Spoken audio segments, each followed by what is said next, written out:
Bonjour à tous et bienvenue sur Crypto Flash, la chaîne de l'actualité crypto. Aujourd'hui, nous allons parler du lancement raté d'un nouveau projet crypto qui était très attendu. Je vais aussi vous parler de Sei, on va parler de blockchain, de solutions de niveau 2. Je vais vous parler aussi de FTX et de Genesis et de plein d'autres sujets. Donc n'hésitez pas à vous abonner et activer la cloche si vous êtes nouveau sur la chaîne pour recevoir tous les jours le meilleur de l'actualité crypto. Alors au niveau du cours des crypto-monnaies, on est en baisse aujourd'hui. Un Bitcoin à 28 300 $, moins 2,6%. Un Ether à 1780 $, moins 2%. Le marché fait une baisse, en tout cas au niveau de la market cap, de moins 2%.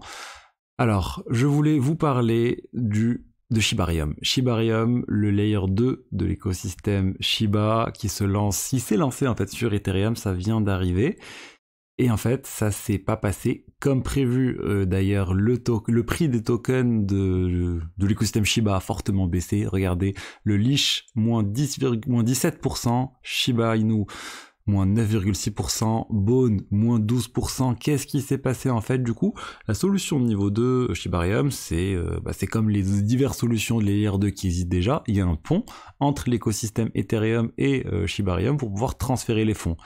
Et là, en fait, il y a 1,8 million de dollars d'Ether qui est coincé dans le smart contract. C'est un peu, on va dire, entre les deux mondes, entre Ethereum et entre Shibarium, ça s'est perdu.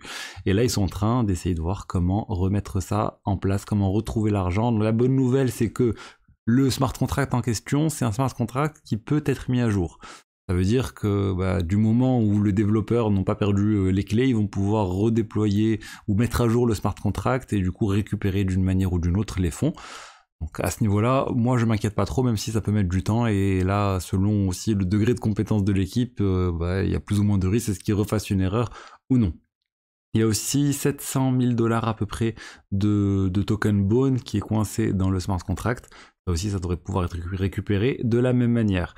Alors les développeurs du Shiba, enfin de Shibarium, ils disent non, c'est pas notre faute, c'est juste qu'il y a eu trop de demandes, trop de personnes qui ont envoyé des transactions en même temps et du coup, il y a eu un problème. Mais concrètement, c'est complètement leur faute. Ils ont mal dimensionné les choses, ils ont mal fait ce qu'il y avait à faire, donc faut pas rejeter la faute sur autre chose, sur la forte demande. C'est eux qui n'ont pas dû anticiper cette forte demande sur le Shibarium. Donc on va voir maintenant comment ça va se passer. On n'a pas eu de communication officielle sur comment l'argent va être récupéré, etc. Ça viendra prochainement. Pour moi, si l'équipe est pas malveillante, faut pas s'inquiéter. On devrait retrouver l'argent. Ça devrait retourner aux utilisateurs très prochainement, parce qu'il n'y a pas vraiment de blocage technique majeur à récupérer tout ça s'ils peuvent mettre à jour le smart contract. Alors, on va parler maintenant de la blockchain Sei. J'en avais parlé hier, il y a eu le lancement de cette blockchain qui était très attendu aussi, mais l'airdrop n'est pas arrivé en même temps que le lancement de la blockchain. Donc les gens ont commencé à se dire c'est bizarre, c'est pas honnête, il y a des gens qui peuvent vendre avant que l'airdrop soit arrivé. L'airdrop est arrivé finalement, donc il n'y a pas eu beaucoup de retard, mais le prix du token a bien sûr énormément baissé avec l'airdrop, une baisse de 31%. Dès que les gens ont commencé à pouvoir vendre le token, il y a eu pas mal de gens déçus de l'airdrop. Personnellement, je vais vous dire, moi j'ai j'ai jamais vraiment fait la chasse aux airdrops. J'ai testé 2-3 airdrops, je pense, avec Sui. D'ailleurs, j'avais été déçu et j'ai jamais été un grand chasseur d'airdrops, mais là, ça me semble être de plus en plus compliqué. Il faut passer du temps, en fait, c'est un travail, c'est un vrai travail de chasser les airdrops, de faire de manière récurrente des transactions, avoir plusieurs wallets potentiellement, et on se bat en fait quand on chasse les airdrops, ces tokens qui nous sont donnés gratuitement pour utiliser certaines blockchains. On se bat face à des personnes qui ont des bots avec des milliers d'adresses, avec des milliers de transactions automatiques qui sont créées. Il y a plein de personnes qui essayent de farmer ces airdrops de manière automatique, donc c'est pour ça qu'au final le montant il est très faible généralement quand on a cet airdrop maintenant, alors qu'avant ça pouvait monter à des sommes très très élevées. Je sais que DYDX c'était hallucinant le montant de l'airdrop. Uniswap aussi c'était très intéressant, mais bon, bref, les choses ont changé. Parlons maintenant de FTX et de Genesis. Genesis, on en a beaucoup entendu parler, la société qui est en faillite aussi. Ils prêtaient, ils empruntaient de l'argent, il y a plein d'exchanges qui se sont retrouvés vraiment avec des problèmes suite à la faillite de Genesis. Bref, là on a FTX et Genesis, ils avaient un gros problème entre eux, chacun devait de l'argent à l'autre, ça posait des problèmes pour le remboursement des utilisateurs de FTX, de Genesis, etc. Là c'est bon, ils ont fait un deal. Concrètement, c'est quoi ce deal? Ça va faire en sorte que, en fait, Genesis ne peut plus réclamer de l'argent à FTX, mais FTX a le droit de réclamer 175 millions de dollars à Genesis. Donc maintenant il faut faire la queue hein, avec tous ceux à qui Genesis doit de l'argent, mais c'est la somme que désormais Genesis doit à FTX. Donc tant mieux, espérons maintenant une résolution rapide de cette histoire pour pouvoir lancer vraiment le déblocage des fonds des utilisateurs de ces deux plateformes. Je voulais vous parler de Mantle aussi, Mantle Network, le Layer 2, qui était initialement, vous savez, BitDAO, ça a fusionné avec Mantle, et désormais, il n'y a plus qu'un seul token. Et enfin, il y avait toujours un seul token, il n'y avait pas de token sur Mantle initialement. Et en fait, la news, c'est que ça s'est lancé depuis 1 mois et que ça marche plutôt bien.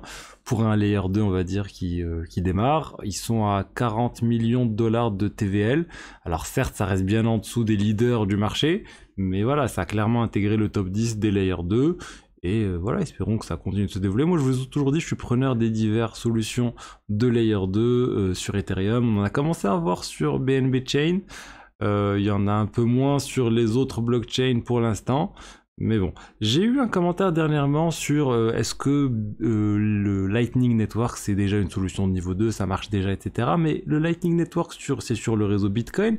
Et c'est assez limité en termes de fonctionnalité. Le Lightning Network, c'est uniquement pour les paiement, donc c'est des transactions en fait qui sont envoyées d'un utilisateur à l'autre, et surtout c'est assez compliqué parce que le Lightning Network, si vous voulez le faire vraiment en mode décentralisé non custodial, à chaque fois que vous voulez initier un paiement avec une autre entité, vous devez ouvrir une transaction sur le réseau Bitcoin, et ça coûte quasiment les mêmes frais de transaction, ça coûte les mêmes frais de transaction qu'une transaction Bitcoin classique. C'est ensuite, une fois que le channel est établi, que le canal est établi entre vous et l'autre entité, là effectivement les frais de transaction sont très faibles. Mais ensuite, pour vraiment valider tout ça, il faut fermer ensuite le canal, et là aussi ça coûte de l'argent. Et en fait, il y a effectivement certaines solutions où on a l'impression que les frais de transaction sont très faibles sur le Lightning Network, mais c'est des solutions non custodial, c'est un nœud distant qui lui a ouvert les canaux entre les diverses entités, et là effectivement ça coûte pas beaucoup d'argent, mais là on perd vraiment énormément en décentralisation. C'est, j'exagère un peu, mais c'est limite comme si juste vous avez de l'argent sur un exchange centralisé et que vous transférez de l'argent à un autre compte sur le même exchange centralisé. Bref, c'est une simplification, mais vous voyez que c'est pas vraiment décentralisé. Alors aussi, petit update sur le LK99, la supraconductivité. Je vous ai fait une news sur le sujet, j'étais très enthousiaste. Je vous avais dit attention, il faut attendre la validation et la reproduction de tout ça. Et finalement, c'est pas vraiment supraconducteur. On a eu plein d'analyses différentes sur le sujet, plein de reproductions, plein de personnes qui ont essayé de reproduire tout ça, et au final on a une explication qui fait c'est pas vraiment supraconducteur, c'est autre chose, c'est effectivement ça a certaines propriétés magnétiques, etc. mais c'est surtout dû aux impuretés qui ont été créées lors de l'expérience, et quand on crée le cristal pur sans impureté, etc., il n'y a pas du tout de choses supraconducteurs sur le mécanisme. C'est même ultra en fait même plus que ça, en fait, c'est un isolateur. Donc bon, on n'est pas du tout sur la supraconductivité. Malheureusement, attendons maintenant d'autres expériences, d'autres innovations sur le coup, parce que là, on reste en fait assez loin du sujet, mais j'ai bien aimé tout cet enthousiasme qu'il y a eu sur Twitter, sur plein d'équipes en parallèle qui essaient de reproduire la chose, qui essaient de démontrer tout ça, et c'était bien de voir un peu tout le monde qui se regroupe autour de quelque chose qui est plutôt une bonne nouvelle, on va dire. Essayer de découvrir un matériel supraconducteur, ça aurait été énorme. Malheureusement, ce n'est pas le cas. Donc voilà, c'était tout pour les actualités du jour. J'espère que le contenu vous a plu. Si c'est le cas, n'hésitez pas à liker, commenter, vous abonner.